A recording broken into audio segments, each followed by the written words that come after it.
En su cumpleaños la esposa lloró por la traición, pero su venganza heredada cayó a todos. El salón del restaurante Casa Mediterránea brillaba bajo las luces cálidas que reflejaban los globos dorados colgando del techo. Las mesas estaban decoradas con flores blancas y pequeñas velas que parpadeaban como estrellas diminutas. Todo había sido preparado con cuidado para celebrar los 32 años de Lucía Herrera, quien llevaba puesto su vestido verde esmeralda favorito, el mismo que había usado en su primera cita con Joaquín hace más de una década. Lucía se había levantado temprano esa mañana de octubre, nerviosa pero ilusionada. Había pasado la semana anterior organizando cada detalle. El menú, las invitaciones, incluso había encargado un pastel de 3 pisos con fresas frescas, el favorito de su marido. A los 32 años seguía creyendo que los cumpleaños eran momentos mágicos donde las familias se reunían para celebrar el amor. ¿Estás segura de que quieres tanto escándalo?, le había preguntado su cuñada Nerea mientras ayudaba a colgar las guirnaldas. Joaquín no parece muy entusiasmado últimamente. Es solo estrés del trabajo, había respondido Lucía, ajustando un globo que se había desplazado. Cuando vea a toda la familia reunida, se le pasará. Siempre le gustan estas cosas, solo que no lo admite. Pero mientras esperaba en el salón rodeada de sus padres, hermanos y amigos más cercanos, Lucía comenzó a sentir que algo no encajaba. Joaquín llevaba media hora de retraso, y sus mensajes de texto habían sido cada vez más escuetos durante la semana. Llego en un momento, un poco de tráfico, ya salgo. Las excusas se repetían como un disco rayado. Su hermana Mireya se acercó con una copa de cava en la mano. Lucía, ¿seguro que Joaquín va a venir? Porque la gente está empezando a preguntar. Claro que va a venir, respondió Lucía, tocándose nerviosamente el collar de perlas que había sido de su madre, Montserrat. Era un gesto inconsciente que hacía cada vez que se sentía insegura. Solo se habrá retrasado en la oficina. Ya sabes cómo es con los clientes nuevos. El murmullo de las conversaciones llenaba el ambiente cuando, a las 9:15 de la noche, las puertas del salón se abrieron con un golpe seco. Joaquín Herrera, de 36 años, entró con su traje gris perfectamente planchado, el cabello peinado hacia atrás y esa sonrisa que Lucía conocía también. Pero no venía solo. De su brazo colgaba una joven de no más de 21 años, con el cabello rubio platinado cayendo en ondas sobre sus hombros desnudos. Llevaba un vestido rojo ceñido que dejaba poco a la imaginación, tacones altísimos que hacían eco contra el suelo de mármol, y una sonrisa que destilaba arrogancia pura. Ainara Moreno caminaba como si fuera la dueña del lugar, la barbilla alta, los ojos desafiantes recorriendo cada rostro en la sala. El silencio fue instantáneo y demoledor. Las conversaciones se cortaron como si alguien hubiera presionado un interruptor. Los cubiertos dejaron de tocar los platos. Incluso los niños que correteaban entre las mesas se quedaron quietos, sintiendo la tensión que había invadido el ambiente. Lucía sintió que el mundo se movía en cámara lenta. Sus piernas temblaron y tuvo que apoyarse en el respaldo de una silla para no caer. Su padre, Carlos, se puso de pie abruptamente, con el rostro enrojecido de ira, pero su esposa Pilar lo detuvo poniéndole una mano en el brazo. Joaquín avanzó hacia el centro del salón, sin soltar la mano de Ainara, como si estuviera presentando a una nueva socia de negocios. Su voz sonó clara y firme, sin el menor rastro de vergüenza o arrepentimiento. Lucía, siento llegar tarde, pero necesitaba que todos estuvieran aquí para decir esto. Hizo una pausa, mirándola directamente a los ojos. Lo que tengo con Ainara es real, es vida. Tú ya no me completas. Nunca más podré fingir que sí. Las palabras cayeron como martillazos sobre el pecho de Lucía. Sintió que le faltaba el aire, como si alguien le hubiera quitado todo el oxígeno del salón. Sus ojos se llenaron de lágrimas, pero todavía no podía procesar completamente lo que estaba escuchando. Ainara, que había permanecido callada hasta ese momento, dio un paso adelante. Su voz sonó dulce y venenosa al mismo tiempo, como miel mezclada con ácido. Tal vez ella debería entender que algunos hombres merecen mujeres que aún tienen brillo, dijo, pasándose la mano por el cabello con un gesto teatral. No todas podemos quedarnos estancadas en lo mismo durante años.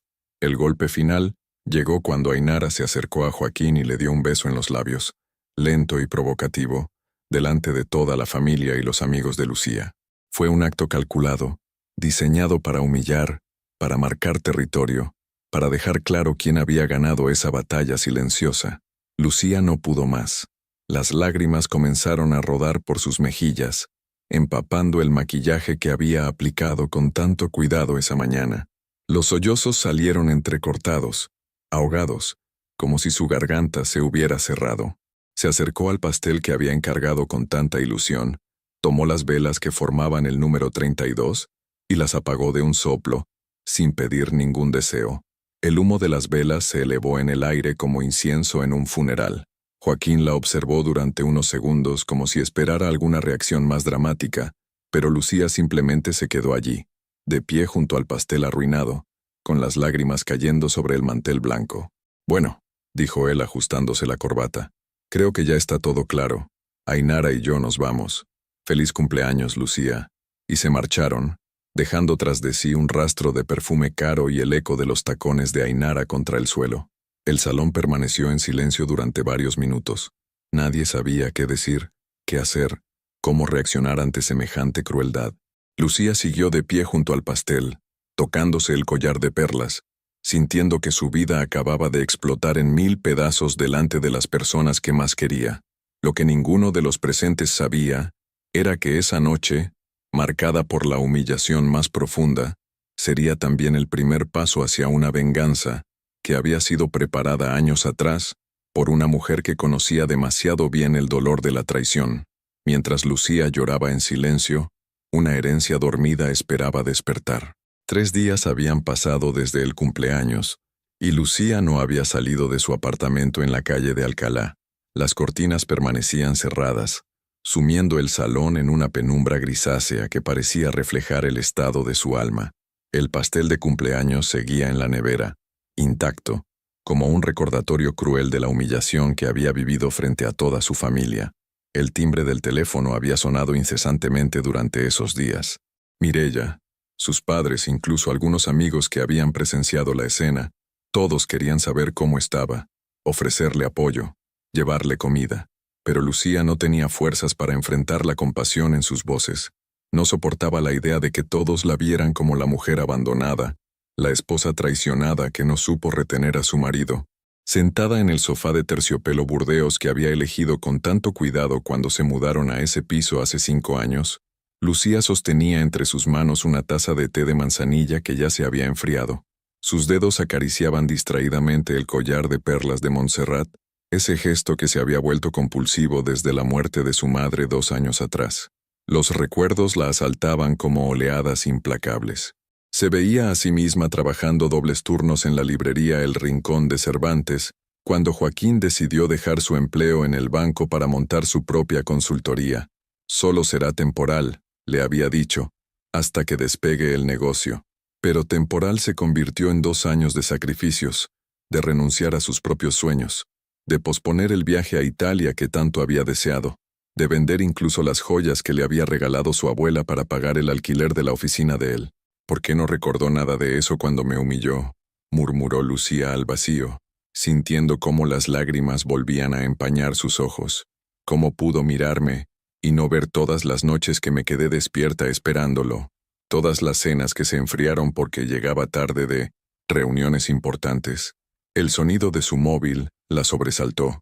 Era un mensaje de WhatsApp de un número desconocido. Al abrirlo, su corazón se detuvo por un instante. Era una fotografía de Joaquín y Ainara en la terraza del Hotel Villamagna, uno de los más exclusivos de Madrid. Ella llevaba un vestido blanco ceñido y unas gafas de sol enormes. Él, una camisa de lino clara. Ambos sonreían mientras brindaban con copas de champán. Debajo de la imagen, un mensaje que cortó como un cuchillo. Algunos hombres saben reconocer cuándo es hora de cambiar. Gracias por liberarlo, Lucía. Lucía dejó caer el teléfono como si quemara.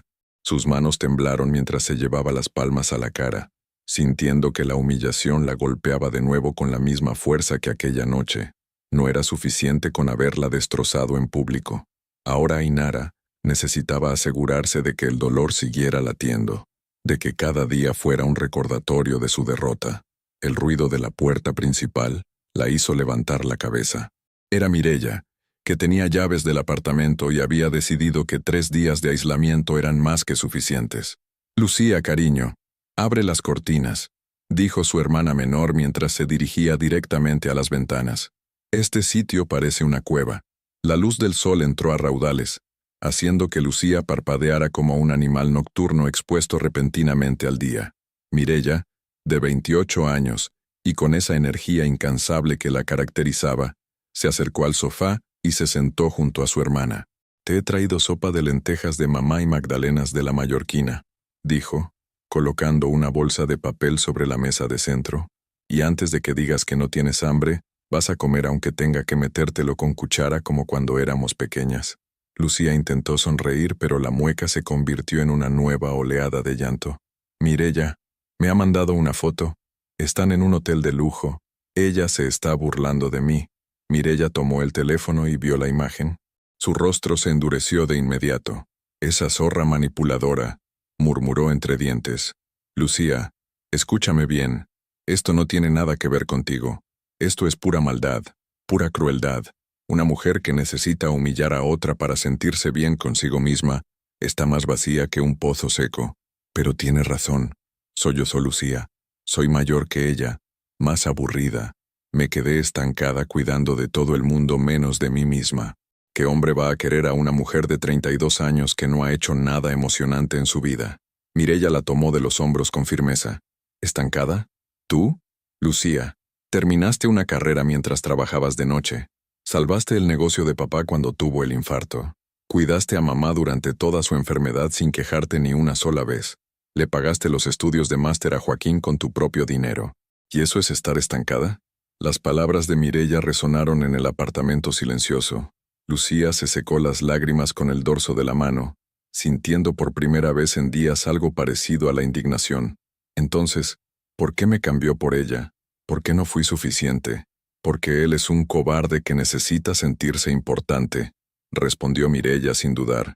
«Y ella es una oportunista que vio a un hombre con algo de dinero y decidió casarlo. Pero escúchame bien, hermana. Esto no va a durar. Los hombres como Joaquín siempre necesitan sentirse admirados, y las mujeres como Ainara siempre están buscando algo mejor.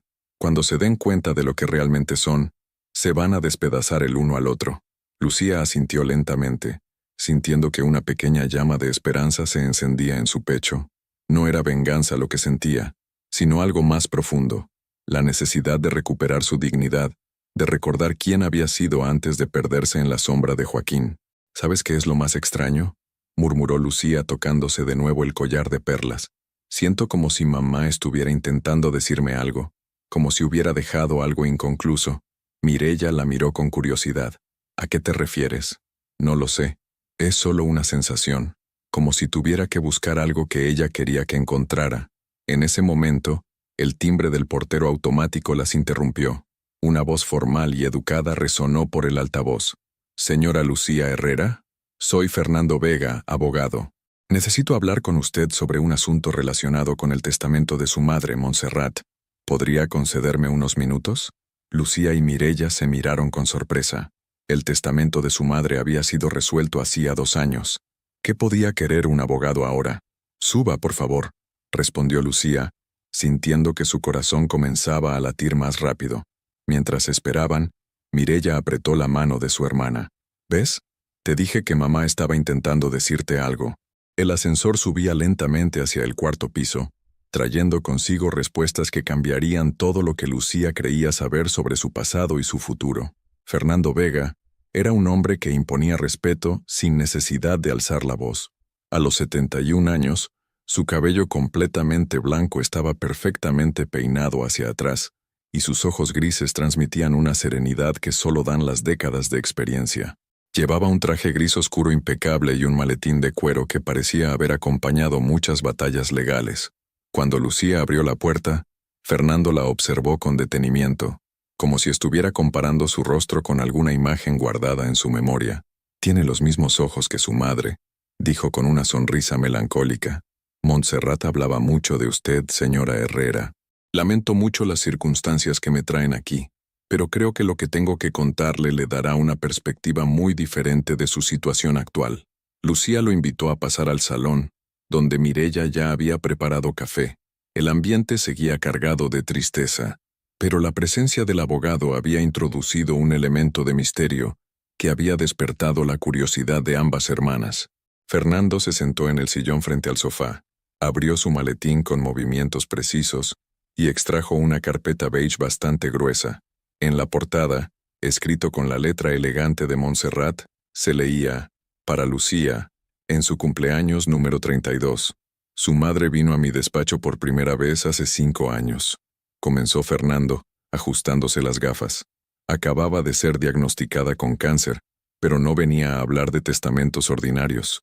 Venía con una historia que había guardado en secreto durante más de 30 años. Lucía sintió un escalofrío recorrer su espalda. Mireya se inclinó hacia adelante, intrigada. ¿Qué clase de historia?, preguntó Lucía con voz apenas audible. Fernando abrió la carpeta y extrajo una fotografía en blanco y negro, amarillenta por el tiempo. En ella se veía a una Montserrat muy joven, no más de 25 años, de pie frente a una imponente casa de piedra en lo que parecía ser un pueblo de montaña. Su madre no era solo la mujer trabajadora y sacrificada que ustedes conocieron. Montserrat heredó una fortuna considerable de su familia materna, los Mendoza, una dinastía de comerciantes textiles que prosperó durante décadas en Cantabria. Propiedades, acciones, incluso una pequeña empresa que todavía genera beneficios. Eso es imposible, interrumpió Mireya. Mamá siempre vivió con lo justo. Trabajaba en una oficina, papá era mecánico. Nunca tuvimos dinero de sobra. Fernando sonrió con tristeza, porque Montserrat decidió ocultar su patrimonio cuando se casó con su padre. ¿Saben por qué? Las hermanas negaron con la cabeza, completamente desconcertadas, porque había estado casada antes, reveló Fernando, dejando que las palabras se asentaran en el silencio del salón. Su primer marido, Álvaro Mendoza, era su primo y heredero de la fortuna familiar. Un hombre encantador en público, pero que en privado la humillaba constantemente. La trataba como si fuera su empleada. Le echaba en cara que, sin él, no era nada. Lucía sintió que el aire se espesaba. La historia sonaba terriblemente familiar. Álvaro la engañó con múltiples mujeres durante su matrimonio. La noche que cumplió 28 años, él trajo a su amante a la casa familiar, delante de toda la familia Mendoza, y le pidió el divorcio alegando que Montserrat era aburrida y sin pasión. Las lágrimas comenzaron a acumularse en los ojos de Lucía. Era como escuchar su propia historia contada décadas antes. Su madre salió de esa casa sin nada, humillada y destruida. Pero lo que Álvaro no sabía era que la abuela de Montserrat, Casilda Mendoza, había preparado un testamento muy específico. Casilda había pasado por lo mismo con su propio marido, y juró que ninguna mujer de su familia volvería a quedar desamparada por la traición de un hombre. Fernando extrajo un documento legal con sellos oficiales. Casilda determinó que toda su fortuna personal, separada de los bienes familiares de los hombres, pasaría a la mujer de la familia que más lo necesitara, pero solo cuando cumpliera 32 años, la edad en la que, según sus propias palabras, una mujer ya sabe distinguir entre el amor verdadero y la manipulación. ¿Y mamá heredó todo eso?, preguntó Mireya boquiabierta. No solo lo heredó, sino que lo multiplicó, continuó Fernando. Montserrat era muy inteligente para los negocios. Invirtió sabiamente, compró propiedades en momentos oportunos y durante 30 años construyó un patrimonio considerable, pero decidió vivir con sencillez, trabajando en su oficina porque quería que sus hijas crecieran valorando el esfuerzo y no dependiendo de la riqueza. Fernando miró directamente a Lucía, pero también porque sabía que algún día una de ustedes podría necesitar esa protección. Y cuando se enteró de que usted había dejado su carrera para apoyar a Joaquín, cuando vio cómo él se aprovechaba de su generosidad, Montserrat supo que usted era quien estaba destinada a recibir la herencia de Casilda. Lucía se llevó las manos temblorosas al collar de perlas. Entonces mamá sabía que Joaquín, su madre era muy observadora. Notó los cambios en el comportamiento de su yerno mucho antes que usted, los comentarios despectivos, la forma en que minimizaba sus logros, cómo había empezado a llegar tarde y con excusas extrañas. Montserrat reconoció las señales porque las había vivido. Fernando extrajo otro documento de la carpeta. Por eso modificó su testamento 3 meses antes de morir. Determinó que toda la herencia de los Mendoza pasaría a usted el día que cumpliera 32 años, independientemente de si estaba casada o divorciada. Pero había una condición específica. ¿Cuál?, preguntó Lucía con el corazón latiendo aceleradamente. Que yo no podía revelarle nada hasta que ocurriera una de estas dos situaciones. Que usted me contactara pidiendo ayuda legal por problemas matrimoniales, o que alguien me informara que había sido traicionada públicamente por su marido. Fernando cerró la carpeta con un gesto solemne. Su hermana Mireya me llamó ayer por la noche. Me contó lo que pasó en su cumpleaños. Mireya se sonrojó ligeramente. Busqué el número en los contactos de mamá. Tenía la sensación de que había algo más, algo que no sabíamos. Fernando se puso de pie y entregó la carpeta completa a Lucía. Señora Herrera, usted es ahora la propietaria de 3 casas rurales en Cantabria, una en Santander, acciones en varias empresas y una cuenta bancaria con más de 400.000 euros.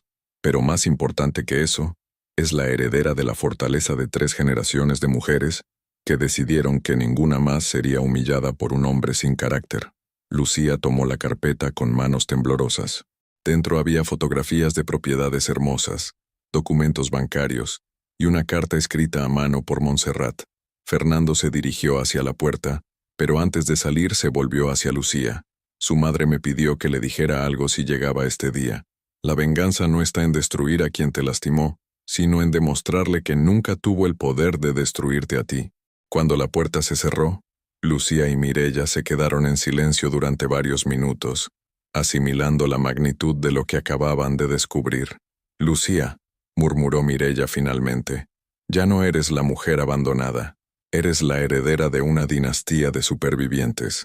Mientras Lucía abría la carta de su madre con dedos temblorosos, en algún lugar de Madrid, Joaquín y Ainara celebraban una victoria que acababa de convertirse en su primera derrota.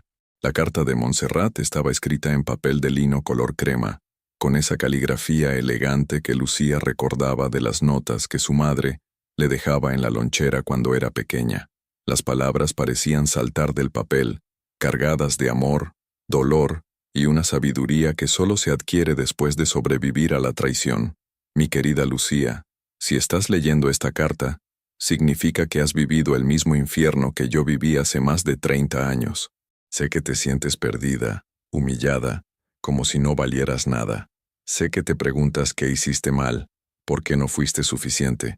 Créeme, hija mía, conozco cada uno de esos pensamientos porque los tuve todos. Cuando Álvaro me abandonó aquella noche, delante de toda su familia, pensé que mi vida había terminado. Tenía 28 años y me sentía como una anciana derrotada. Pero lo que no sabía entonces era que ese momento de máxima humillación sería también el momento en que comenzaría a convertirme en la mujer que realmente era. La herencia que ahora recibes no es solo dinero, Lucía. Es la fuerza acumulada de mujeres que se negaron a quedarse tiradas en el suelo después de ser pisoteadas. Tu bisabuela Casilda me enseñó que una mujer no se define por el hombre que la abandona, sino por cómo se levanta después de la caída. Usa este regalo sabiamente, no para vengarte, sino para vivir, para ser libre, para demostrarle al mundo y especialmente a ti misma, que siempre has sido mucho más de lo que él te hizo creer. Te amo más de lo que las palabras pueden expresar, y confío en que harás honor a nuestro apellido.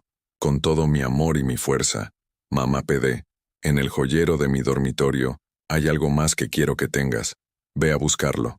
Lucía dobló la carta lentamente, sintiendo que algo fundamental había cambiado en su interior.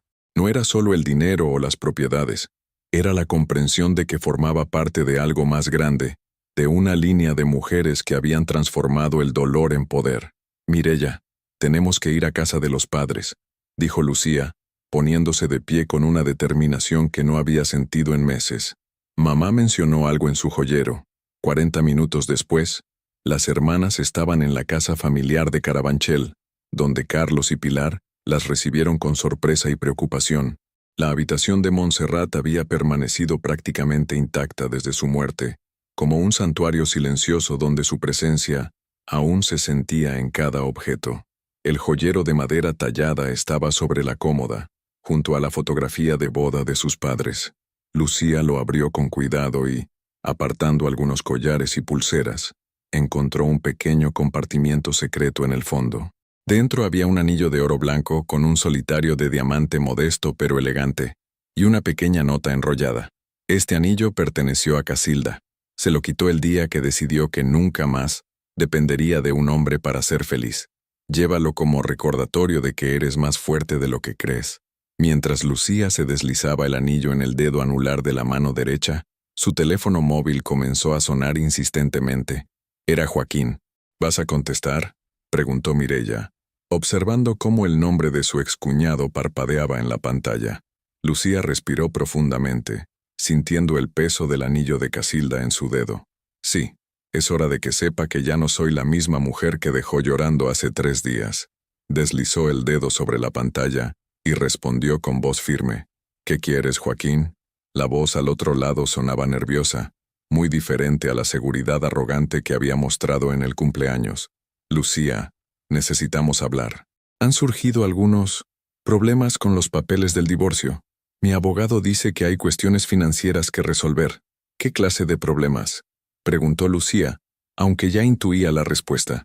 Bueno, resulta que necesito documentación sobre todos los bienes matrimoniales para la separación. El piso, las cuentas, las inversiones, todo tiene que estar declarado. Y hay algunas propiedades que aparecen a tu nombre que yo no conocía. Lucía sonrió por primera vez en días. Era evidente que Joaquín había empezado a indagar sobre su situación financiera, probablemente para calcular cuánto podía reclamar en el divorcio, y se había topado con la herencia de Montserrat. Qué interesante que ahora quieras hablar conmigo sobre dinero, Joaquín. La misma noche que me humillaste delante de toda mi familia, no parecía importarte mucho mi situación financiera. Lucía, por favor, no seas dramática. Sabes que lo que pasó era inevitable. Simplemente ya no funcionábamos como pareja. Pero eso no significa que tengamos que pelearnos por los temas legales. La condescendencia en su voz encendió algo feroz en el interior de Lucía. Era la misma tonalidad que había usado durante años para hacerla sentir exagerada, irracional, dramática, cada vez que expresaba sus sentimientos. ¿No funcionábamos?, repitió Lucía, sintiendo que su voz se volvía más firme. ¿Es así como llamas a traerme a tu amante de 21 años a mi cumpleaños para humillarme delante de mis seres queridos? Ainara no es... Mira, eso no viene al caso ahora. Lo importante es que resolvamos esto de forma civilizada. ¿Podemos vernos mañana para revisar los documentos? Lucía miró a Mireya, que estaba gesticulando enérgicamente, que dijera que no. Claro, Joaquín, podemos vernos. ¿Qué te parece si nos encontramos en el café central de la Plaza del Ángel mañana a las 5 de la tarde? Pero no vengas solo. Trae a Ainara. Creo que ella también debería estar presente para esta conversación. Hubo un silencio incómodo al otro lado de la línea. ¿Por qué quieres que venga Ainara? Esto es entre tú y yo, porque según recuerdo, la noche de mi cumpleaños ella tenía muchas opiniones sobre lo que yo debería entender y aceptar. Me parece justo que ahora escuche lo que yo tengo que decir. Lucía, no creo que sea buena idea. Entonces no hay reunión. Interrumpió Lucía con una firmeza que la sorprendió incluso a ella misma. O vienen los dos, o no vienes ninguno. Tú eliges. Otro silencio. Está bien. Estaremos allí a las 5. Cuando colgó, Mireya la abrazó con fuerza. Esa es mi hermana. ¿Qué vas a hacer en esa reunión? Lucía se miró en el espejo de la habitación de sus padres. Seguía teniendo los ojos hinchados por el llanto de los últimos días, pero había algo diferente en su expresión, una determinación que no había estado allí antes. Voy a hacer exactamente lo que mamá hubiera querido. Voy a demostrarles que nunca tuvieron el poder de destruirme. Esa noche, mientras preparaba la ropa que llevaría al día siguiente, Lucía sintió por primera vez que no estaba sola en esta batalla. Llevaba consigo la fuerza de Montserrat, la sabiduría de Casilda, y algo nuevo que estaba creciendo en su interior, la certeza de que merecía mucho más de lo que Joaquín le había hecho creer durante todos esos años. En el Hotel Villa Magna, Joaquín terminaba de explicar a Ainara por qué tenían que ir juntos a esa reunión. Lo que ninguno de los dos sabía era que acababan de aceptar una invitación a presenciar su propia humillación. El anillo de Casilda brillaba en la mano de Lucía como una promesa de justicia, que había tardado 30 años en cumplirse.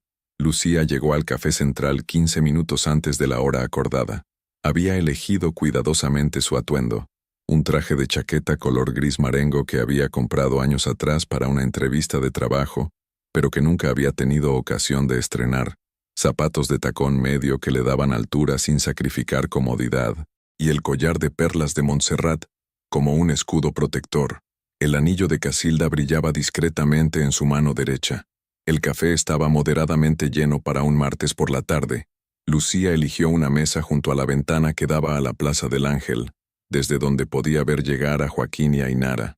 Pidió un cortado y esperó, sintiendo cómo los nervios se mezclaban con una extraña sensación de poder que no había experimentado jamás.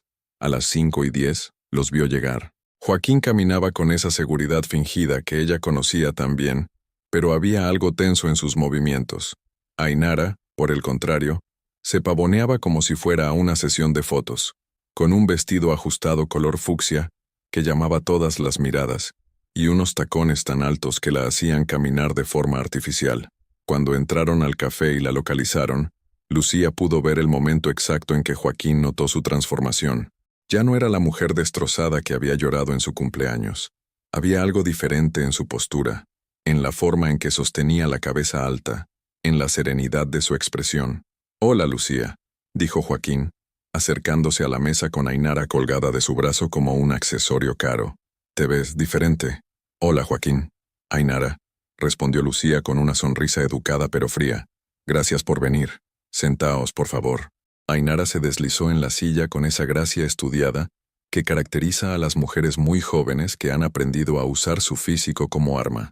Sus ojos recorrieron a Lucía de arriba a abajo, claramente buscando signos de la devastación que había causado días atrás. «Bueno», dijo Ainara con una sonrisa que no llegaba a sus ojos. «Joaquín me contó que querías hablar con nosotros sobre el divorcio.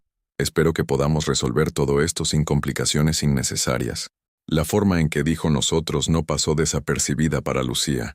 Era una declaración territorial, una manera de establecer que ahora ella formaba parte de las decisiones de Joaquín.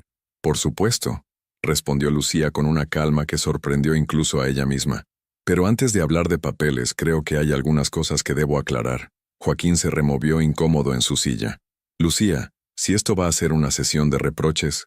«No, Joaquín, no voy a reprocharte nada», interrumpió Lucía girando lentamente el anillo de Casilda en su dedo.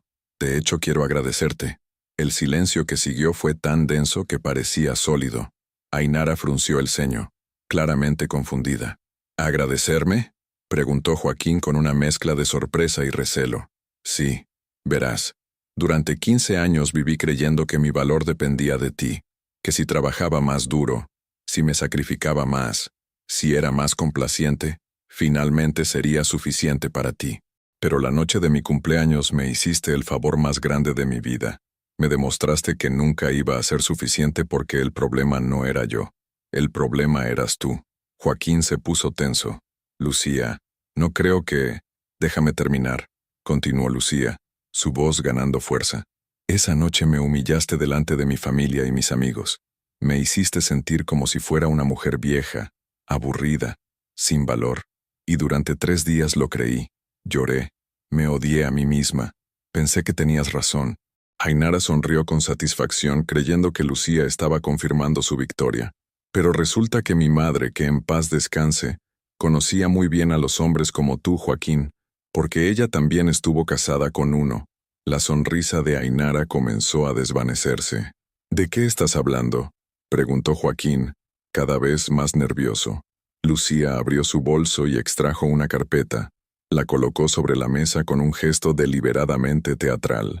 «Estoy hablando de que ayer descubrí que soy heredera de un patrimonio considerable. Propiedades, acciones, cuentas bancarias. Todo a mi nombre. Nada de régimen matrimonial». Los ojos de Joaquín se fijaron en la carpeta como si fuera una serpiente venenosa. «Eso es imposible. Tu madre no tenía dinero. Mi madre tenía más dinero del que tú verás en toda tu vida», respondió Lucía con una sonrisa que destilaba una dulzura venenosa. Pero eligió vivir con sencillez porque sabía que algún día una de sus hijas podría necesitar esa protección. Y tenía razón. Ainara, que había permanecido callada, se inclinó hacia adelante. «¿De cuánto dinero estamos hablando?». «Ainara». La voz de Lucía se volvió cortante como un cuchillo. Ese no es asunto tuyo. Tú no eres mi familia, no eres mi amiga, ni siquiera eres mi conocida. Eres simplemente la mujer que decidió destrozar un matrimonio y humillar a otra mujer para alimentar su ego. El café parecía haberse quedado en silencio, aunque las conversaciones de las otras mesas continuaban. Era como si hubiera una burbuja de tensión alrededor de su mesa. Pero volvamos a los agradecimientos, continuó Lucía. Joaquín, gracias por enseñarme que un hombre que necesita humillar a su esposa para sentirse importante no es un hombre, es un cobarde. Gracias por demostrarme que alguien que es capaz de traer a su amante al cumpleaños de su mujer no tiene honor ni dignidad. Lucía, ya basta, murmuró Joaquín mirando nerviosamente a las mesas cercanas. ¿Ya basta? La voz de Lucía subió ligeramente de tono. ¿Te molesta que hable en público de lo que hiciste? ¿Te avergüenza que la gente sepa la clase de hombre que eres? Ainara intentó intervenir con su tono más dulce y manipulador. Lucía, creo que estás siendo un poco dramática. Lo que pasó entre Joaquín y tú simplemente era que ya no funcionaba. Estas cosas pasan. No hay por qué ponerse así. Lucía la miró fijamente durante varios segundos, con una intensidad que hizo que Ainara se removiera incómoda en su silla. ¿Dramática?, repitió Lucía lentamente. Ainara, tienes 21 años. Has vivido tan poco que confundes crueldad con madurez. Crees que destruir a otra mujer te hace poderosa, pero solo te hace patética. Oye, no tienes derecho a... Empezó a protestar Ainara, pero Lucía la interrumpió. Tengo todo el derecho del mundo, porque mientras tú estabas aprendiendo a caminar con tacones, yo estaba construyendo una vida. Mientras tú jugabas a ser adulta, yo estaba trabajando para sacar adelante a esta familia. Y mientras tú creías que habías ganado algo quitándome a Joaquín, yo estaba a punto de descubrir que soy mucho más valiosa de lo que cualquiera de los dos puede entender. Joaquín intentó recuperar el control de la situación. Lucía, está bien, has hecho tu número. Ahora hablemos de lo que realmente importa. ¿Cuánto dinero hay exactamente? Porque legalmente tengo derecho a... ¿Derecho? La risa de Lucía sonó cristalina y fría. Joaquín, no tienes derecho a nada. Esta herencia viene de mi familia materna. Es anterior a nuestro matrimonio, y está completamente separada de cualquier bien matrimonial. La expresión de Joaquín cambió radicalmente. La arrogancia se desvaneció, reemplazada por algo que parecía pánico. Pero yo invertí años de mi vida en este matrimonio. Dejé oportunidades laborales para... ¿Para qué?, lo interrumpió Lucía. ¿Para montar una consultoría que yo financié trabajando dobles turnos? ¿Para irte de viajes de negocios que ahora me doy cuenta de que no eran exactamente de trabajo? El silencio que siguió fue devastador. Lucía se puso de pie lentamente, tomó su bolso y la carpeta. El divorcio procederá según la ley. Tú te quedas con tus cosas, yo me quedo con las mías. Y mis cosas, resulta que son considerablemente más de lo que pensabas. Antes de marcharse, se volvió hacia Ainara. Y tú, querida, disfruta de tu premio. Espero que valga la pena haberte rebajado tanto para conseguirlo. Lucía salió del café con la cabeza alta, sintiendo que cada paso la alejaba no solo del lugar, sino de la mujer que había sido hasta esa tarde. Detrás de ella, Joaquín y Ainara se quedaron sentados en un silencio tenso, dándose cuenta de que acababan de presenciar el nacimiento de una mujer que ya no tenían ningún poder para lastimar. 3 semanas habían pasado desde el encuentro en el Café Central, y Madrid había entrado en noviembre con esa melancolía otoñal que parecía reflejar el estado de ánimo de Joaquín Herrera. Sentado en el sofá de cuero del apartamento que ahora compartía con Ainara en Malasaña, observaba por la ventana cómo las hojas doradas caían de los árboles de la calle San Andrés. El apartamento era considerablemente más pequeño que la casa que había compartido con Lucía. 2 habitaciones, un salón diminuto y una cocina que apenas cabían 2 personas. Joaquín había tenido que mudarse allí después de que Lucía, con una eficiencia que lo había sorprendido, hubiera iniciado todos los trámites del divorcio y le hubiera dado 30 días para encontrar otro lugar donde vivir. Joaquín, ¿me estás escuchando? La voz de Ainara sonaba irritada desde la cocina. Te estoy hablando del viaje a Ibiza que propuso Cristina. Todas las chicas van a ir, y quiero que vengamos nosotros también. Ainara, ya te he dicho que ahora mismo no puedo permitirme ese tipo de gastos. respondió Joaquín sin apartar la vista de la ventana. Los trámites del divorcio están costando más de lo que pensaba, y los clientes no están pagando tan rápido como esperaba. La verdad era más complicada que eso. Durante las últimas semanas, Joaquín había descubierto que su reputación profesional había sufrido un golpe inesperado. La historia de cómo había humillado a Lucía en su cumpleaños se había extendido por los círculos sociales y empresariales de Madrid con la velocidad de un incendio. Algunos clientes habían cancelado contratos, otros simplemente habían dejado de responder a sus llamadas. Su socio Miguel Vázquez le había confesado la semana anterior que varios empresarios habían comentado que no confiaban en un hombre que trataba así a su propia esposa. En el mundo de los negocios, la reputación personal a menudo era tan importante como la competencia profesional. Ainara apareció en el salón secándose las manos con un paño de cocina. Llevaba puesta una bata de seda rosa que había comprado con la tarjeta de crédito de Joaquín, y su expresión mostraba esa irritación contenida que se había vuelto cada vez más frecuente. «No entiendo por qué todo se ha vuelto tan complicado», dijo, dejándose caer en el sillón frente a él. «Antes tenías dinero para cenar en sitios bonitos, para hoteles de lujo, para regalarme cosas. Y ahora me dices que no podemos ni ir de viaje con mis amigas. Las cosas han cambiado, Ainara. El divorcio es costoso, tengo que pagar el abogado, buscar un apartamento más grande». «¿Más grande?», lo interrumpió ella. «Joaquín, este sitio es diminuto. No puedo ni invitar a mis amigas porque no cabemos. Y el barrio, bueno, no es exactamente lo que esperaba cuando decidimos vivir juntos». Joaquín la miró con atención. En las últimas semanas había notado cambios sutiles en el comportamiento de Ainara. Ya no se reía tanto de sus chistes, ya no lo miraba con esa admiración que tanto había alimentado su ego. Habían comenzado a aparecer pequeñas quejas, comentarios ácidos sobre su situación económica, comparaciones con otros hombres de su edad que sí sabían tratar a una mujer. «Pensé que estábamos juntos porque nos amábamos, no por el dinero», dijo Joaquín, aunque su propia voz sonaba menos convincente de lo que hubiera querido. Ainara lo miró con una expresión que mezcló sorpresa y diversión. «Por favor, Joaquín, no seas ingenuo. El amor está muy bien, pero una mujer de mi edad tiene expectativas. Salí contigo porque representabas estabilidad, éxito, una vida cómoda, no para vivir en un apartamento de estudiantes en Malasaña». Las palabras cayeron como bofetadas. Joaquín sintió algo frío instalarse en su estómago. Era la primera vez que Ainara verbalizaba tan claramente sus motivaciones, y la honestidad brutal de su confesión lo dejó sin palabras. El teléfono de Joaquín sonó, interrumpiendo el momento tenso. Era Miguel. «Joaquín, necesito que vengas a la oficina mañana temprano. Han llamado de Construcciones Ibérica para cancelar el contrato». «Definitivamente». «¿Por qué? Llevamos meses trabajando en esa propuesta. López Mendoza me ha dicho que no quieren asociar su empresa con alguien que tiene problemas de reputación personal. Lo siento, tío, pero esto se está poniendo serio». Cuando colgó, Joaquín se quedó mirando el teléfono durante varios segundos. Construcciones Ibérica era su cliente más importante. Representaba casi el 40% de sus ingresos anuales. «¿Qué pasó?», preguntó Ainara, aunque su tono sonaba más impaciente que preocupado. «He perdido mi cliente más importante.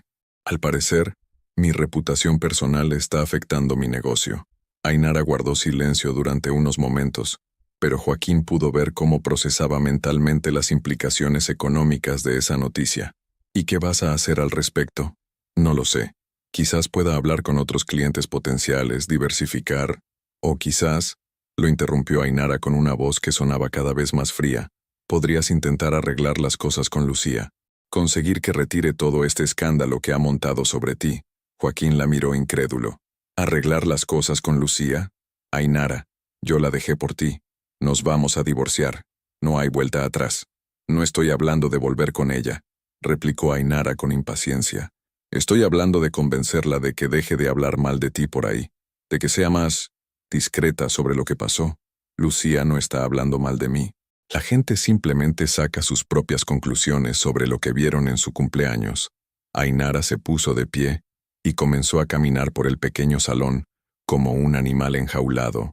«Bueno, Pues entonces tendrás que encontrar otra forma de solucionarlo, porque yo no me voy a quedar aquí viviendo como una estudiante de universidad mientras tú intentas reconstruir tu carrera desde cero. ¿Qué quieres decir con eso? Ainara se volvió hacia él con una expresión que mezcló frialdad y cálculo. Quiero decir que cuando me fui contigo, creía que estaba mejorando mi vida, no empeorándola. Y si las cosas no mejoran pronto... No terminó la frase, pero no hacía falta. El mensaje estaba claro. Esa noche, mientras Ainara dormía a su lado en la cama que era demasiado pequeña para el colchón, que habían tenido que comprar de segunda mano, Joaquín permaneció despierto mirando al techo.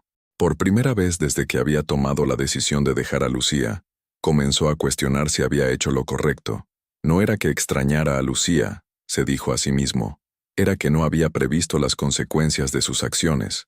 No había pensado que la gente pudiera juzgarlo tan duramente, que su negocio se viera afectado, que Ainara pudiera ser tan pragmática en sus expectativas. Durante 15 años, Lucía había sido su red de seguridad emocional y económica. Cuando los negocios iban mal, ella trabajaba más horas. Cuando él necesitaba apoyo, ella estaba allí.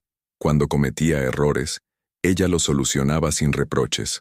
Había dado todo eso por sentado, creyendo que era lo normal, lo que él merecía.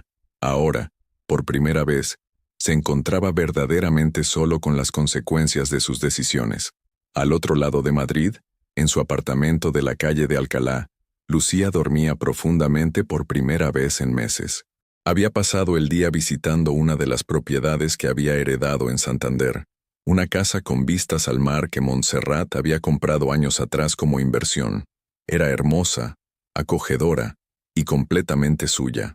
Mientras Joaquín contaba grietas en el techo de su nueva vida, Lucía soñaba con posibilidades infinitas. Las decisiones, como las hojas de otoño, siempre acaban cayendo al suelo para mostrar su verdadera naturaleza. La casa familiar de Carabanchel resplandecía con las luces navideñas que Carlos había colgado con el mismo esmero de todos los años. El aroma de cordero asado y polvorones caseros flotaba desde la cocina, donde Pilar había pasado toda la tarde preparando la cena de Nochebuena. Era la primera Navidad desde la separación, y todos habían hecho un esfuerzo especial para que Lucía se sintiera arropada por su familia. Lucía llegó a las 8 de la tarde, llevando un vestido de terciopelo azul noche que había comprado esa misma semana. No era una compra impulsiva por el dolor, sino una elección consciente de una mujer que había redescubierto el placer de cuidarse a sí misma. El anillo de Casilda brillaba en su mano derecha, y llevaba unos pendientes de diamantes que había encontrado en otro compartimiento secreto del joyero de Montserrat. «¡Lucía!», exclamó su sobrina Valeria, de 8 años, corriendo hacia ella. «Estás preciosa. ¿Es verdad que ahora eres rica como las princesas de los cuentos?» Valeria no se pregunta eso, la riñó suavemente su madre, Elena, la esposa del hermano mayor de Lucía, Román. Lucía se agachó para quedar a la altura de su sobrina y le sonrió. «No soy una princesa, cielo, pero sí soy una mujer afortunada que ha aprendido a valorarse a sí misma». Mientras la familia se reunía en el salón antes de la cena, Lucía notó las miradas de curiosidad y admiración. En los 2 meses transcurridos desde el descubrimiento de la herencia, había experimentado una transformación que iba mucho más allá de lo económico. Caminaba más erguida, hablaba con más seguridad, y había una serenidad en sus ojos que reemplazaba la ansiedad constante que la había acompañado durante años. «Cuéntanos cómo van las cosas, hija», dijo Carlos, sirviendo una copa de cava. «Mireya nos ha contado que has estado visitando las propiedades». «La verdad es que ha sido revelador», respondió Lucía aceptando la copa. «La casa de Santander es increíble. Tiene vistas al mar y un jardín precioso. Estoy pensando en convertirla en una casa rural, y la finca de Potes tiene un potencial enorme para turismo de naturaleza». «¿Y vas a dejar el trabajo en la librería?», preguntó Elena. «Ya lo he dejado», anunció Lucía con una sonrisa. «El lunes pasado fue mi último día.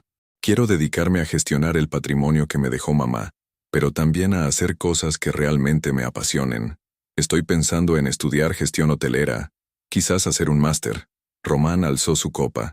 «Brindemos por las nuevas aventuras de Lucía». Mientras la familia brindaba, el timbre de la puerta sonó inesperadamente. Carlos frunció el ceño.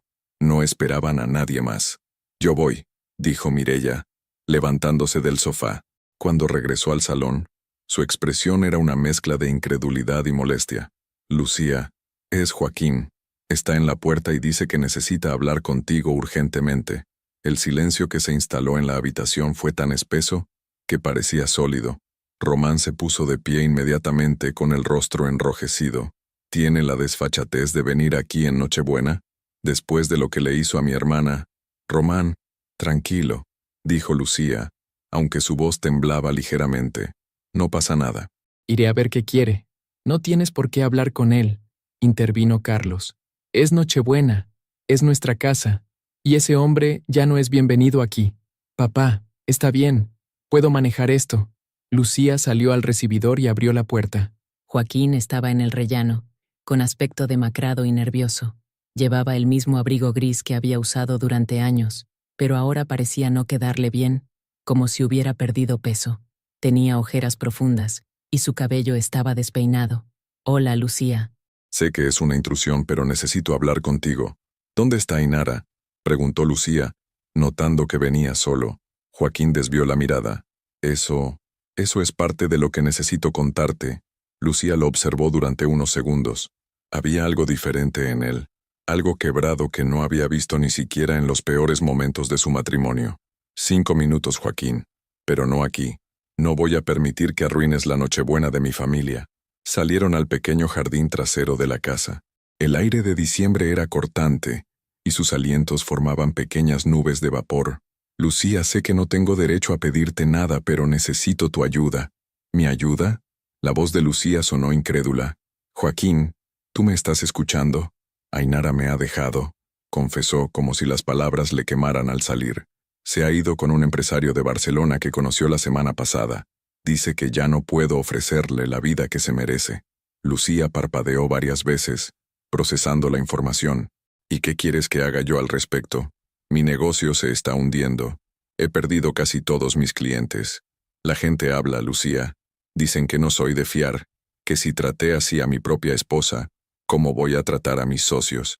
Y probablemente tienen razón. Joaquín la miró con desesperación. Lucía, yo sé que metí la pata. Sé que te hice daño, pero éramos una familia. 15 años juntos tienen que valer algo. No puedes dejar que mi vida se destruya completamente por un error. ¿Un error? La voz de Lucía subió de tono. Llamar a tu amante a mi cumpleaños para humillarme delante de toda mi familia fue un error. Fue una estupidez enorme, lo reconozco, pero ahora me doy cuenta de lo que he perdido. Tú eras mi compañera, mi apoyo. Con Ainara era solo, no sé, una locura temporal. Lucía se cruzó de brazos, sintiendo una mezcla de compasión y asco. ¿Sabes cuál es la diferencia entre tú y yo, Joaquín? Cuando mi mundo se desmoronó aquella noche, busqué la forma de reconstruirme a mí misma. Tú, en cambio, vienes a pedirme que te rescate. No te estoy pidiendo que volvamos, solo que me ayudes a salvar mi negocio. Que hables con la gente, que les digas que no soy un monstruo. Que hable con la gente. Lucía soltó una risa seca. Joaquín, yo no he hablado mal de ti con nadie. La gente sacó sus propias conclusiones sobre el tipo de hombre que eres basándose en lo que hiciste. Yo no tengo que reparar el daño que tú mismo te causaste. Pero tienes influencia ahora. Tienes dinero. Conexiones. Lucía lo miró con incredulidad. ¿Te refieres a la herencia de mi madre? La misma herencia que intentaste reclamar como si fuera tuya en el divorcio. Joaquín se quedó callado, sabiendo que había pisado terreno peligroso. Escúchame bien, continuó Lucía, su voz volviéndose firme y fría. Durante 15 años fui tu red de seguridad. Cada vez que las cosas iban mal, yo estaba ahí para solucionarlas. Trabajé dobles turnos para pagar tus deudas, sacrifiqué mis sueños para apoyar los tuyos, y acepté migajas de afecto creyendo que era amor. El viento movió las hojas secas del jardín, creando un susurro melancólico. Pero esa mujer ya no existe, Joaquín. La mujer que te rescataba de tus problemas murió la noche que trajiste a tu amante a mi cumpleaños, y la mujer que soy ahora no tiene ninguna obligación de salvarte de las consecuencias de tus propias decisiones. Lucía, por favor. No, lo interrumpió con firmeza. Es Nochebuena. Estoy en casa con mi familia, celebrando mi nueva vida. Y tú no formas parte de ella.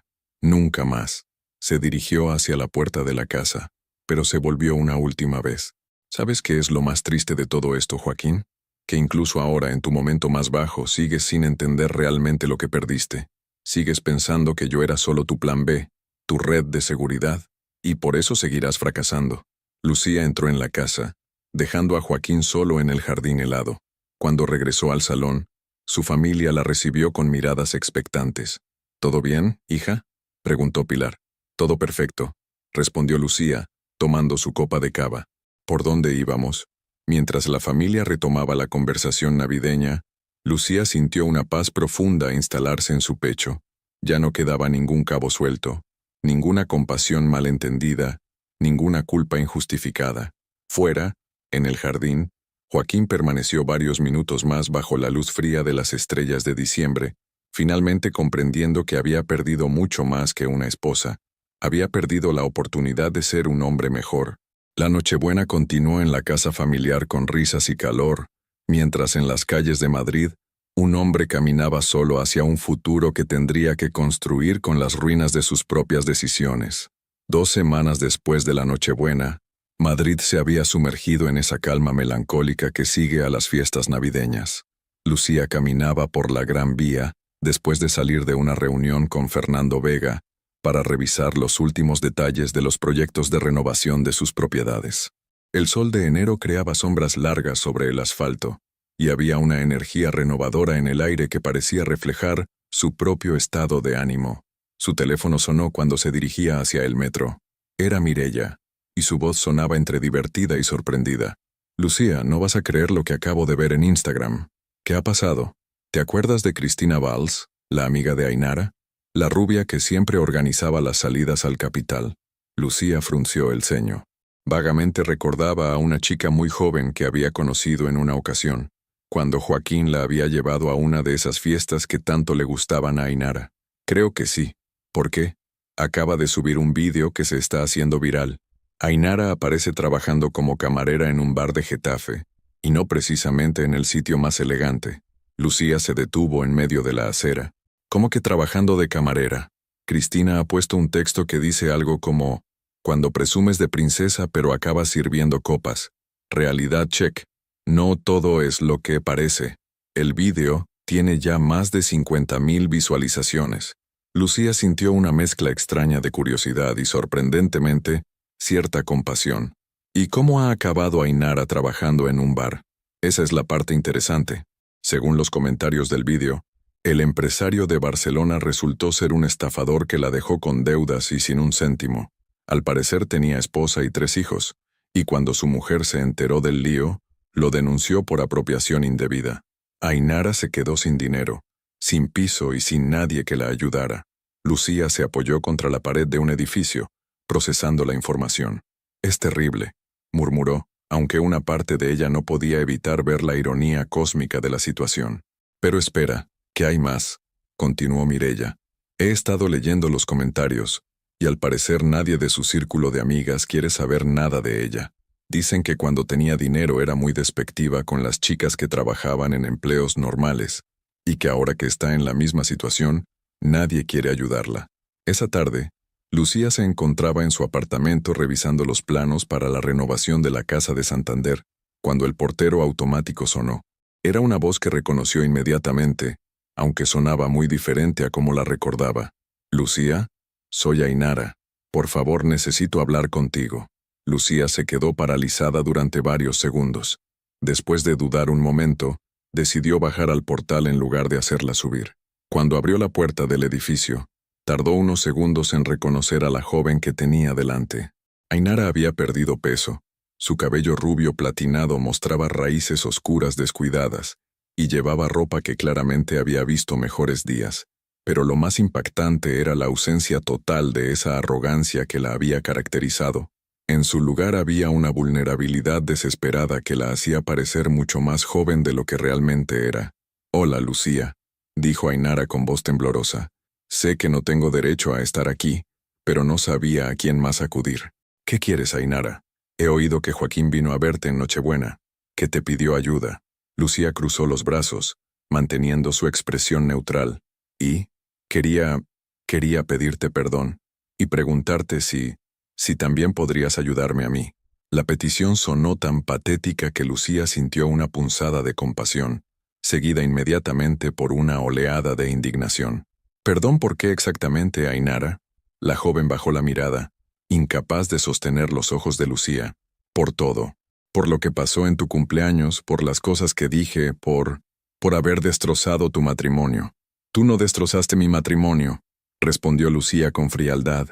Mi matrimonio se destrozó porque mi marido eligió humillarme delante de mi familia. Tú fuiste simplemente el instrumento que él eligió para hacerlo. Ainara levantó la vista, con lágrimas comenzando a acumularse en sus ojos. Pero yo sabía que estaba casado. Sabía que te estaba haciendo daño y no me importó. Es más, me gustaba. Me hacía sentir poderosa. Al menos ahora eres honesta, replicó Lucía sin una pizca de calidez. Lucía, ahora entiendo lo que se siente cuando te humillan, cuando te descartan como si no fueras nada. Raúl, su voz se quebró al pronunciar el nombre, me dijo exactamente las mismas cosas que Joaquín te dijo a ti, que era joven, que tenía brillo, que su esposa era aburrida y mayor, y cuando su mujer se enteró de todo, él me echó la culpa de todo y me dejó sin nada. ¿Y ahora qué? ¿Vienes a buscar otra mujer mayor que te rescate de las consecuencias de tus propias decisiones? Las palabras de Lucía fueron como bofetadas. Ainara comenzó a llorar abiertamente. No, no es eso. Solo quería que supieras que tenías razón, que no era amor lo que sentía por Joaquín, era codicia, era querer una vida fácil sin trabajar por ella. Y ahora que estoy trabajando 12 horas al día en un bar de Getafe para poder pagar una habitación compartida, me doy cuenta de lo despreciable que fui contigo.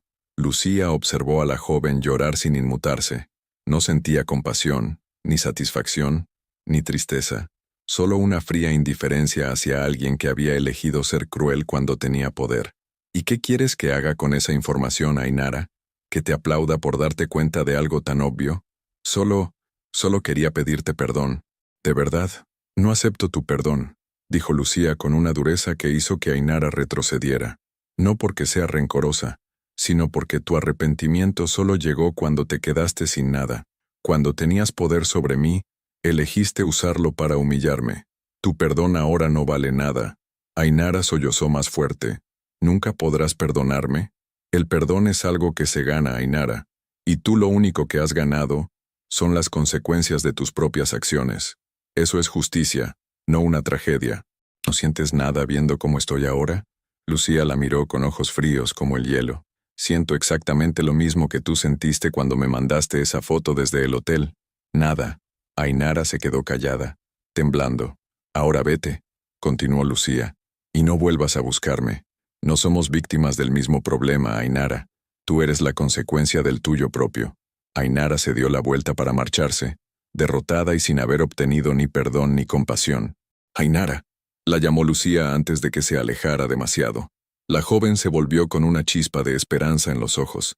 La próxima vez que veas a una mujer feliz con su familia, recuerda esta conversación antes de decidir destrozarla por diversión. Mientras veía alejarse a la joven por la calle, caminando con la cabeza baja hacia la estación de metro, Lucía sintió que se cerraba un círculo. Ainara había recibido exactamente lo que había dado: humillación, abandono y desprecio.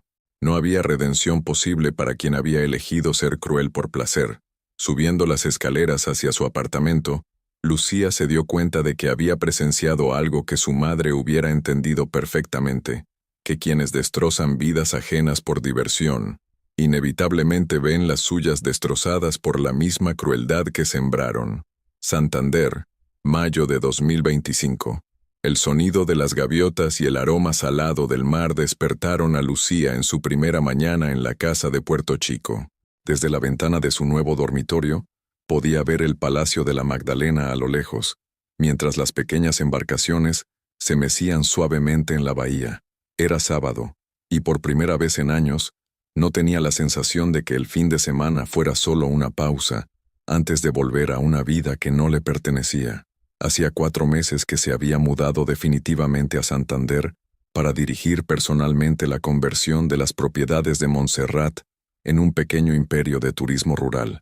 La casa principal, Una elegante construcción de principios del siglo XX con vistas al mar se había convertido en su hogar. Las otras dos propiedades en comillas y potes estaban siendo transformadas en casas rurales de lujo que ya tenían reservas hasta el otoño. A sus 33 años, Lucía había desarrollado una rutina que le daba una satisfacción profunda. Se levantaba temprano, desayunaba en la terraza mientras revisaba las reservas y coordinaba con Isabel Mendoza, su nueva socia en el proyecto turístico, los detalles de las próximas inauguraciones. Isabel, de 42 años, era una empresaria cántabra con experiencia en hostelería que se había convertido en mucho más que una socia. Era una amiga que entendía su visión de crear espacios donde las personas pudieran reconectarse con la naturaleza y consigo mismas. «Buenos días, jefa», dijo Isabel apareciendo en la terraza con 2 tazas de café y una sonrisa. «¿Lista para la inauguración de mañana?» «Más que lista», respondió Lucía, aceptando la taza con gratitud. ¿Han confirmado asistencia los periodistas del diario Montañés y Cantabria Económica? Todos confirmados. Y también vendrá Alejandro Ruiz, el director de turismo de la consejería. Está muy interesado en nuestro proyecto de turismo sostenible. Lucía sonrió. El proyecto había crecido más allá de sus expectativas iniciales. No solo estaban creando espacios hermosos para los huéspedes, sino que habían implementado programas de sostenibilidad, contratado a personal local y establecido colaboraciones con productores de la región. Era exactamente el tipo de negocio que honraba la memoria de Montserrat, próspero, ético y arraigado en la comunidad. El teléfono de Lucía sonó interrumpiendo sus pensamientos. Era Mireya, que la llamaba cada sábado por la mañana sin falta. «Hermana, ¿cómo va todo por ahí? ¿Nerviosa por la inauguración?» «Para nada. Emocionada, más bien. ¿Cómo están papá y mamá?» «Fantásticos. Papá no para de presumir a todos sus amigos de que su hija es empresaria. Y mamá está planeando venir a pasar una semana contigo en junio. Será bienvenida. ¿Y tú qué tal? ¿Sigues saliendo con David?» «Sí, y muy bien. Es un hombre bueno, Lucía. Nada que ver con... Bueno, ya sabes». Lucía sabía. Durante los últimos meses, Mireya había empezado una relación con David Navarro, un profesor de historia de 34 años, que la trataba con el respeto y cariño que se merecía. Era refrescante ver a su hermana con alguien que valoraba su inteligencia y su independencia. «Me alegro mucho. ¿Alguna novedad de Madrid?» «Bueno, sí. Ayer me encontré con Carmen, la que trabajaba en la oficina donde estaba Joaquín. Me contó que cerró definitivamente la consultoría el mes pasado. Al parecer se ha ido a trabajar para una empresa en Badajoz, algo relacionado con seguros». Lucía sintió una punzada de algo que no era ni satisfacción ni compasión, sino simplemente la constatación de que las decisiones tienen consecuencias. ¿Y Ainara? Según Carmen, sigue trabajando en el bar de Getafe. Al parecer ya nadie del círculo social de antes quiere saber nada de ella. Dicen que cuando veían cómo trataba a otras mujeres, ya sabían qué tipo de persona era realmente. Lucía asintió en silencio. No sentía alegría por la desgracia de Ainara, pero tampoco compasión. Simplemente era el orden natural de las cosas. Quien sembraba crueldad, cosechaba soledad. Cambiando de tema, continuó Mireya. ¿Hay algún hombre interesante en tu nueva vida de empresaria rural? Lucía se rió, una risa genuina y relajada. Mireya, por primera vez en mi vida adulta, no estoy buscando a un hombre para completarme. Estoy completa yo sola. Si aparece alguien especial será bienvenido, pero ya no siento que me falte algo. Esa es la mejor respuesta que podrías dar. Después de colgar, Lucía se quedó en la terraza contemplando el mar. Era curioso cómo la vida había tomado una forma tan diferente a la que había imaginado hace un año. Ya no era la esposa abnegada que trabajaba dobles turnos para sostener los sueños de otro. Era una mujer que había construido sus propios sueños desde los cimientos que le había dejado su madre. Isabel regresó a la terraza con una carpeta llena de documentos. «Lucía, tengo que enseñarte algo. Acaban de llegar las fotografías profesionales de las 3 propiedades. Van a quedar perfectas para la nueva página web». Mientras revisaban las imágenes, Lucía se sintió genuinamente orgullosa de lo que habían conseguido. Las casas rurales combinaban elegancia moderna con respeto por la arquitectura tradicional cántabra. Los jardines estaban cuidados pero conservaban un aire natural. y cada espacio había sido pensado para que los huéspedes sintieran que estaban en un hogar, no en un hotel impersonal. ¿Sabes qué es lo que más me gusta de todo esto?, dijo Lucía, señalando una fotografía de la casa de potes con los picos de Europa al fondo. Que hemos creado algo hermoso sin necesidad de destruir lo que había antes. Hemos construido sobre una base sólida. Isabel la miró con cariño. Como tú misma, ¿verdad? Como yo misma. Esa tarde, Lucía decidió caminar por el paseo de Pereda. Era uno de sus rituales de los sábados. Caminar junto al mar, observar a las familias paseando, a los pescadores en el muelle, a los niños corriendo por los jardines. Le daba una sensación de pertenencia a algo más grande que ella misma. Mientras caminaba, pensó en Montserrat. Había días en los que sentía su presencia tan vívidamente que casi podía escuchar su voz. «Hija mía», parecía decirle, «esto es lo que quería para ti. No una vida perfecta, sino una vida tuya». El anillo de Casilda brillaba en su mano derecha, y Lucía lo giró lentamente mientras reflexionaba sobre el camino recorrido. Un año atrás había sido humillada en su propio cumpleaños. Había llorado pensando que su vida había terminado. Ahora, con 33 años, sentía que su vida real acababa de empezar. El domingo por la mañana, mientras se preparaba para la inauguración oficial de Casa Rural Montserrat en comillas, Lucía se miró en el espejo del dormitorio. Llevaba un vestido azul marino elegante, pero cómodo, el collar de perlas de su madre, y una sonrisa que nacía desde lo más profundo de su ser. No era la sonrisa de una mujer que había sobrevivido a una traición, era la sonrisa de una mujer que había descubierto quién era realmente cuando dejó de definirse por la mirada de los demás. Cuando llegó a comillas y vio la carpa montada en los jardines de la casa rural, los camareros ultimando detalles, los periodistas preparando sus cámaras, y a Isabel coordinando todo con una eficiencia admirable, Lucía sintió una emoción profunda y pura. «¿Lista, socia?», preguntó Isabel acercándose con una copa de cava en la mano. «Más que lista», respondió Lucía alzando su copa. «Brindemos por las mujeres que construyen en lugar de destruir». Mientras las copas tintineaban bajo el sol de mayo en Cantabria, en algún lugar de Badajoz, un hombre consultaba ofertas de trabajo en Internet, y en un bar de Getafe, una joven servía copas preguntándose si algún día dejaría de pagar por las decisiones que había tomado, cuando creía que la crueldad era poder. Santander, octubre de 2025. El Hotel Bahía de Santander estaba engalanado para la gala anual de empresarios cántabros, y Lucía Herrera se encontraba entre los nominados al Premio Joven Empresaria del Año. Sentada en una mesa redonda junto a Isabel y otros empresarios de la región, observaba cómo el salón se llenaba de personalidades del mundo empresarial, político y social de Cantabria. Llevaba un vestido negro de corte elegante que había elegido específicamente para la ocasión, el collar de perlas de Montserrat como siempre, y el anillo de Casilda que ya formaba parte inseparable de su identidad. A los 33 años, Lucía irradiaba una confianza serena que nada tenía que ver con la arrogancia, sino con la paz interior de quien había encontrado su lugar en el mundo. Casa Rural Montserrat había superado todas las expectativas. Las 3 propiedades mantenían una ocupación del 90%, habían creado 25 empleos directos en la región, y su modelo de turismo sostenible había sido reconocido por la Consejería de Turismo como ejemplo a seguir. Pero más allá del éxito económico, Lucía sabía que había creado algo que honraba la memoria de su madre, un legado de trabajo digno, respeto por el entorno y apoyo a la comunidad local.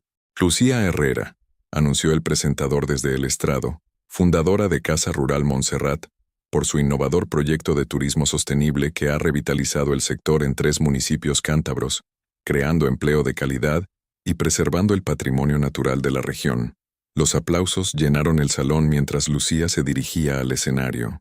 Mientras caminaba entre las mesas recordó otra noche, hacía exactamente 2 años, cuando había caminado entre las mesas de un restaurante diferente, pero entonces había sido para presenciar su humillación. Ahora caminaba hacia el reconocimiento de su propio esfuerzo y visión. Al recibir el premio, una elegante escultura de cristal que representaba las montañas cántabras, Lucía se dirigió al micrófono con una sonrisa genuina. «Este premio no es solo mío, comenzó, su voz clara y firme resonando por todo el salón. Es de mi socia Isabel Mendoza. Es de los 25 trabajadores que hacen posible que nuestros huéspedes vivan experiencias inolvidables, y es especialmente de mi madre, Montserrat, que me enseñó que el verdadero éxito no se mide por lo que acumulas, sino por lo que construyes. Hizo una pausa, buscando las palabras exactas. Hace 2 años, pensé que mi vida había terminado. Creía que mi valor dependía de la opinión que otros tuvieran de mí, pero aprendí algo fundamental. Cuando construyes tu vida sobre cimientos sólidos, tu propio trabajo, tus propios valores, el amor de tu familia, nadie puede derribarla. Los aplausos fueron cálidos y prolongados. Cuando regresó a su mesa, Isabel le apretó la mano con cariño. Tu madre estaría orgullosísima, murmuró. 1 hora después, mientras la gala continuaba con música y conversaciones, Lucía salió a la terraza del hotel para tomar un poco de aire fresco. El puerto de Santander se extendía ante ella, iluminado por las luces nocturnas que se reflejaban en el agua oscura. Era una vista que nunca se cansaba de contemplar. Lucía se volvió al escuchar su nombre. Un hombre de aproximadamente 40 años se acercaba con una sonrisa tímida. Era alto, con el cabello castaño salpicado de algunas canas prematuras y ojos verdes que transmitían calidez y sinceridad. Llevaba un traje gris elegante pero no ostentoso. Soy Pablo Herrera, se presentó extendiendo la mano. Herrera como tú, pero sin parentesco, supongo. Soy arquitecto, trabajo en proyectos de rehabilitación patrimonial. Quería felicitarte por el premio. Tu proyecto es realmente admirable. Gracias, respondió Lucía, estrechando su mano. ¿También eres de Cantabria? De Torrelavega, pero llevo 5 años trabajando por toda la región. De hecho, he estado siguiendo el trabajo que habéis hecho en las casas rurales. La forma en que habéis conservado la arquitectura original, mientras adaptáis los espacios a las necesidades modernas, es ejemplar. Conversaron durante media hora sobre arquitectura, turismo sostenible y la belleza de Cantabria. Pablo resultó ser una persona culta e interesante, con esa rara combinación de inteligencia y humildad que Lucía había aprendido a valorar. Pero lo que más la impresionó fue que en ningún momento intentó impresionarla o demostrar que era más exitoso que ella. Simplemente conversaba como un igual que respetaba su trabajo y sus opiniones. ¿Te gustaría tomar un café algún día?, preguntó Pablo cuando se disponían a regresar al salón. Me encantaría conocer mejor tu visión sobre el turismo rural. Y si no es demasiado atrevimiento, también me gustaría conocerte mejor a ti. Lucía lo miró durante unos segundos, evaluando no sus palabras, sino la honestidad en sus ojos. Me gustaría, respondió finalmente, pero que quede claro que no estoy buscando a alguien que complete mi vida. Mi vida ya está completa. Pablo sonrió con una mezcla de sorpresa y admiración. Esa es exactamente la respuesta de alguien con quien vale la pena tomar un café.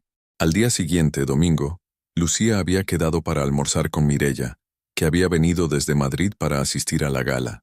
Se encontraron en El Sardinero, en un restaurante con vistas a la playa donde solían ir cuando Mireia venía de visita. Estoy tan orgullosa de ti, dijo Mireia levantando su copa de albariño. Anoche, viendo cómo recibías ese premio, pensé en todo lo que has pasado para llegar hasta aquí.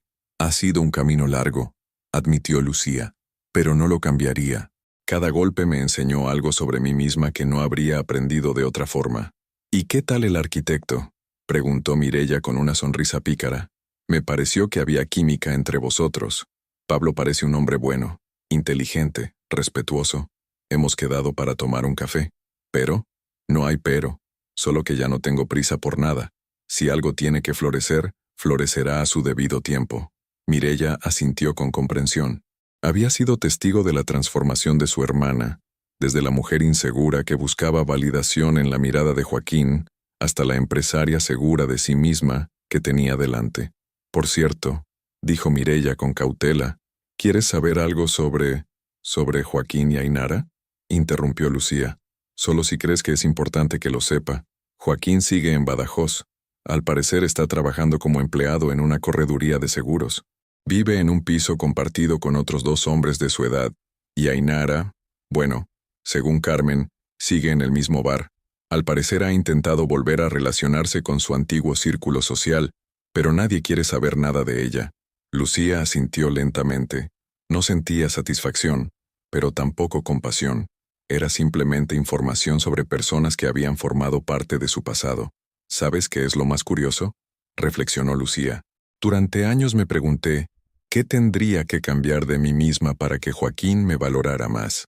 Ahora me doy cuenta de que la pregunta correcta era, ¿qué tendría que cambiar para valorarme yo misma? Y encontraste la respuesta. La respuesta era que no tenía que cambiar nada. Solo tenía que recordar quién era antes de perderme en la sombra de otra persona. Esa tarde, de vuelta en su casa de Puerto Chico, Lucía se sentó en la terraza con una taza de té y la carta que Montserrat le había dejado. La había releído muchas veces durante los últimos 2 años, pero cada vez encontraba nuevos matices, nuevas capas de sabiduría. La venganza no está en destruir a quien te lastimó, sino en demostrarle que nunca tuvo el poder de destruirte a ti. Recordó las palabras de Fernando Vega, transmitiendo el mensaje de su madre. Montserrat tenía razón. No había necesitado destruir a Joaquín o a Ainara. Ellos se habían destruido solos con sus propias decisiones. Su verdadera venganza había sido construir una vida tan plena, tan auténtica, que la humillación que habían intentado infligirle se había convertido en el catalizador de su liberación. El teléfono sonó interrumpiendo sus reflexiones. Era Pablo. Hola, Lucía. Espero no molestarte. Solo quería decirte que ha sido un placer conocerte anoche. ¿Sigues disponible para ese café? Por supuesto. ¿Qué te parece si en lugar de un café me acompañas a visitar la casa rural de Comillas mañana por la tarde? Como arquitecto, podría interesarte ver el proyecto de cerca. Me encantaría. ¿A las 5 te va bien? Cuando colgó, Lucía sonrió. No sabía qué depararía el futuro con Pablo, si es que deparaba algo, pero por primera vez en su vida adulta, no sentía ansiedad por el resultado. Ya no necesitaba que las cosas fueran de una manera específica para ser feliz. Mientras el sol se ponía sobre la bahía de Santander, pintando el cielo de tonos dorados y rosados, Lucía pensó en todas las mujeres de su linaje. Casilda, que había transformado la humillación en fortaleza. Montserrat, que había convertido el dolor en protección para sus hijas. Y ella misma, que había transformado la traición en libertad. El anillo de Casilda brilló en su mano derecha cuando alzó la taza de té hacia el cielo, como un brindis silencioso por todas las mujeres que habían aprendido que el verdadero poder no estaba en destruir a otros, sino en construirse a sí mismas. En algún lugar de España, las decisiones seguían generando consecuencias, pero en una terraza de Santander, una mujer había encontrado la paz que solo viene de saber que tu felicidad ya no depende de la miseria de nadie más. Santander, octubre de 2027, 2 años después. La casa rural Montserrat de Comillas había sido escenario de muchas celebraciones a lo largo de los años, pero ninguna tan especial como la que se desarrollaba esa tarde dorada de octubre. Los jardines estaban decorados con flores de temporada en tonos cálidos, y una carpa elegante pero íntima albergaba a 60 invitados que habían venido a celebrar el cumpleaños número 35 de Lucía. Pero esta vez, ella era quien organizaba su propia fiesta, sentada en la mesa principal junto a Pablo, quien se había convertido en su compañero de vida después de 2 años de una relación construida sobre bases sólidas de respeto mutuo e independencia emocional. Lucía observaba a su familia y amigos disfrutar de la celebración. Mireya bailaba con David, que finalmente se había decidido a pedirle matrimonio el mes anterior. Sus padres, Carlos y Pilar, conversaban animadamente con Isabel y su esposo sobre los planes de expansión del negocio familiar. Fernando Vega, ahora de 73 años pero con la misma elegancia de siempre, se acercó a la mesa principal, llevando una copa de cava y una sonrisa conocedora. «Lucía, ¿puedo robarte un momento?» «Por supuesto, Fernando». Se apartaron a un rincón más tranquilo del jardín, desde donde se podía ver el mar a lo lejos. «Sabes que tu madre estaría radiante de felicidad viendo todo esto, ¿verdad?», dijo el anciano abogado. «No solo por el éxito profesional, sino por la mujer en la que te has convertido. A veces siento que está aquí, observando», confesó Lucía, tocándose instintivamente el collar de perlas, especialmente en momentos como este. «Hay algo que nunca te conté sobre Montserrat», continuó Fernando, con esa voz pausada que usaba para las revelaciones importantes. «El día antes de morir me hizo prometer que si alguna vez te veía verdaderamente feliz, Te contaría algo más. Lucía lo miró con curiosidad. ¿Qué cosa? Fernando extrajo del bolsillo interior de su chaqueta un sobre pequeño, amarillento por el tiempo. Tu madre escribió esto para el día en que supiéramos que habías encontrado no solo tu fuerza, sino también tu felicidad. Me dijo, Fernando, cuando veas que Lucía sonríe con la misma tranquilidad que tenía cuando era niña, dale esto. Lucía tomó el sobre con manos ligeramente temblorosas. En el exterior, con la caligrafía inconfundible de Montserrat, decía, para el día en que mi niña vuele con sus propias alas. Abrió el sobre y extrajo una hoja de papel doblada. La letra de su madre, un poco más temblorosa que en cartas anteriores, llenaba la página. Mi querida Lucía, si estás leyendo esto, significa que has completado el viaje más importante de tu vida, el viaje de regreso a ti misma.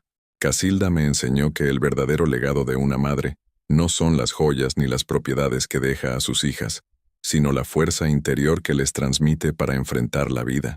Durante estos años, mientras veía cómo te perdías en la sombra de Joaquín, sufría porque sabía que tenías dentro toda la luz necesaria para brillar sola. La herencia que te dejé no era solo dinero, hija mía. Era la oportunidad de descubrir que nunca necesitaste que nadie te rescatara, porque siempre tuviste todo lo necesario para rescatarte a ti misma. Ahora que has encontrado tu camino, quiero que sepas algo más.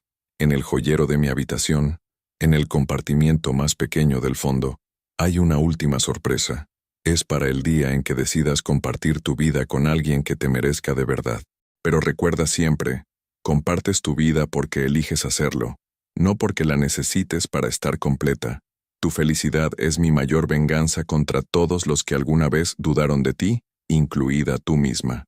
Con todo mi amor eterno, mamá PD. El anillo de Casilda tiene un hermano. Es hora de que lo conozcas. Lucía terminó de leer con lágrimas en los ojos, pero eran lágrimas de gratitud, no de tristeza. Miró hacia Pablo, que conversaba animadamente con su cuñado David, y sintió esa calidez en el pecho que solo viene del amor elegido libremente, no del amor necesitado desesperadamente. Fernando, ¿sabías lo que decía la carta? Tu madre me contó algunos detalles, admitió el anciano con una sonrisa, pero el resto será una sorpresa para mí también.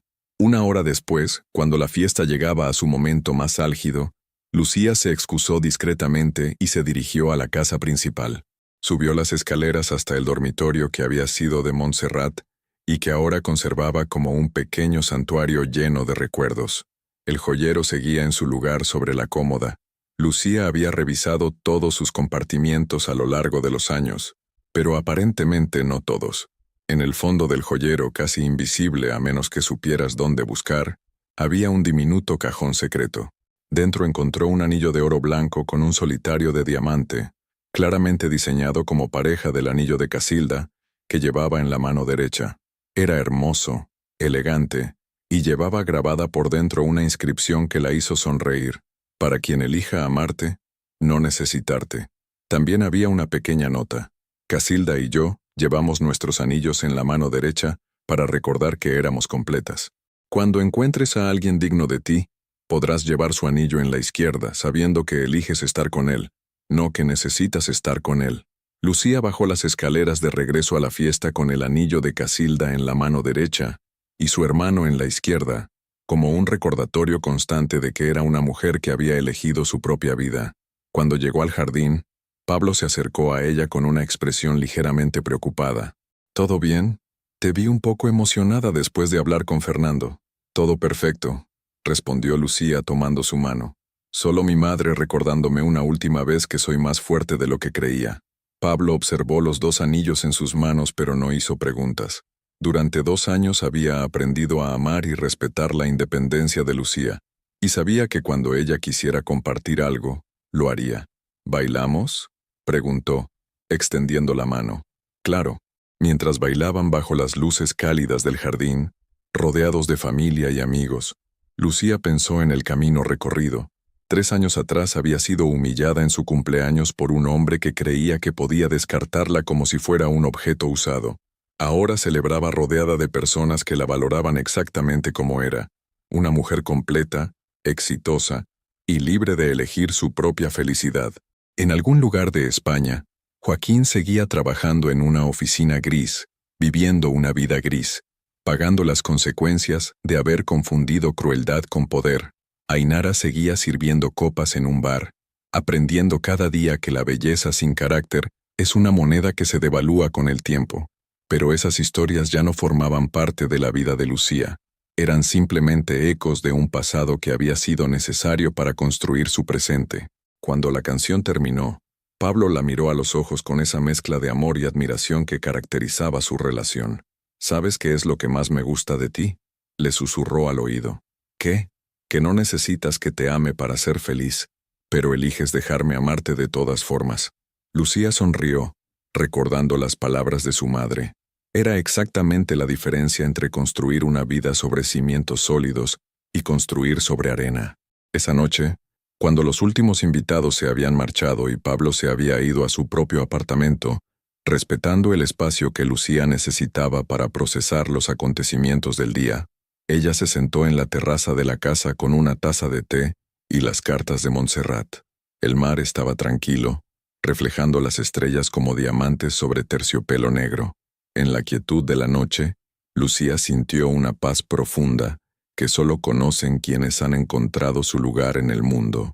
No era la paz de quien ha evitado los golpes de la vida, sino la paz de quien los ha recibido, ha aprendido de ellos y ha salido más fuerte del otro lado. El anillo de Casilda brillaba en su mano derecha, recordándole que era una mujer completa.